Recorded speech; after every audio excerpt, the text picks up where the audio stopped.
quiet my soul, 'cause you're teaching me how to slow down. Good morning, River House. Pastor Jordan here. We're going to continue constructing our rhythm of life. And again, the tempo has not changed. It is to slow down. So I exhort you today, think more slowly, speak more slowly, pray slower, talk slower, drive slower, slow down so you can get in rhythm with the unforced grace of the Spirit of God. The tempo today is to slow down. Today's daily practice, it's kind of a twofold practice. The first is I want to call you to fast and actually constrict how much you allow yourself to feast and consume upon all forms of media. I think that there is benefit in being aware, and if you want to read about what's going on in the world, but if we do it without wisdom, we actually open ourselves up to consuming so much that we actually will kind of get lost in like the endless streams of thought and opinions and fear and hope, whatever it may be. So I want to really challenge you to be intentional and to spend no more than 1 hour a day consuming media, whether that be social media, Facebook, Instagram, news, whatever it may be, right? There's only so much information that really is of benefit to your soul. And I want you to actually protect your soul by what you allow your mind to consume. I have personally had a couple rough days on this journey, and it's because I was undisciplined in what I let myself feast upon, right? So what we like, you are what you eat. That's true in the natural sense, but it's just as true in the spiritual sense or even in the emotional sense. What we feast upon is actually what we will, what will fill our minds and our thoughts and our will and our emotions. So, we're building this pattern of feasting upon the scriptures and, fellowship with one another and giving of thanks, which is orienting us to be able to fix our mind on God. So we don't want to spoil everything we're doing by having undisciplined consumption of social media. So I'm not saying get off it entirely. For some of you, the Spirit of God may lead you to truly disconnect from it. But I want to say no more. I want to be firm. No more than 1 hour of media consumption. I'm calling myself to it as well, right? And then, so as we're constricting, right, our diet, this is like dessert, right? You can only have so much dessert. I want to constrict your diet of what you're, consuming of media. And then I want to call you unto increased creativity. So it's a fast here, but then I want to actually call you to acts of creativity. And this is actually about redeeming your childlikeness.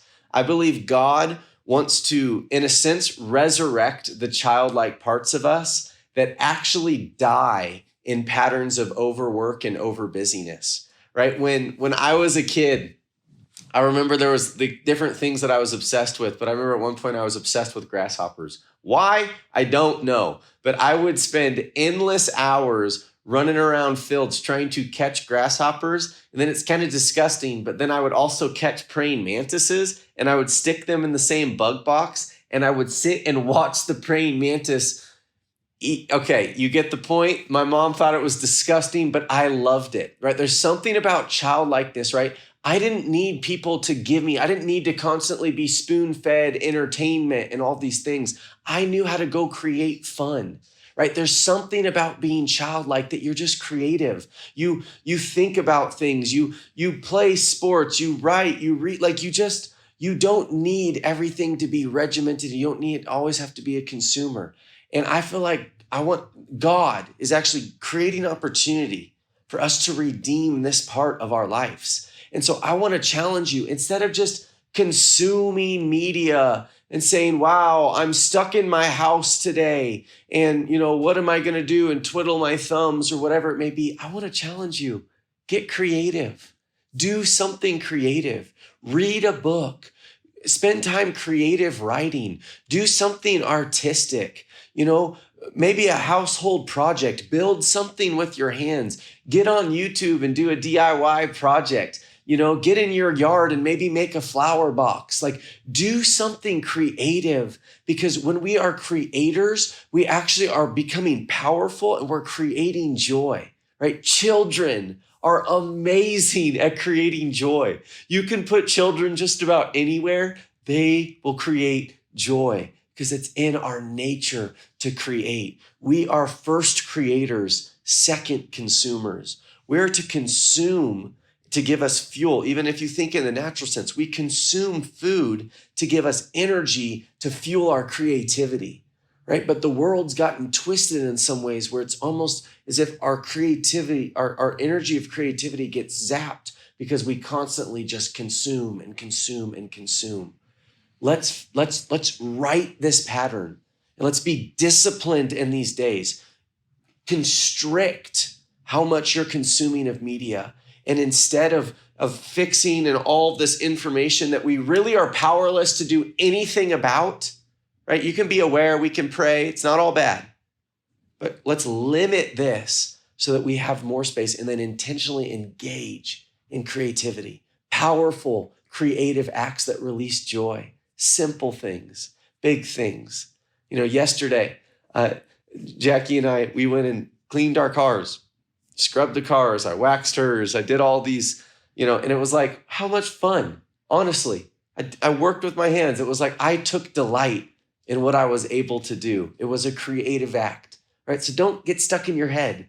This is about being childlike, but every day constrict no more than 1 hour of media and at least, I would say, one creative act. If it's 5 minutes, great. If it's an hour, great. But engage intentionally in creativity. God is the creator God, and you and I are formed in his image. There is an alignment that takes place when we step into our creative mandate to create hand in hand with God. You will experience his presence and you will find joy in that place. God bless you, and we'll see you tomorrow. 'Cause you're teaching me how to slow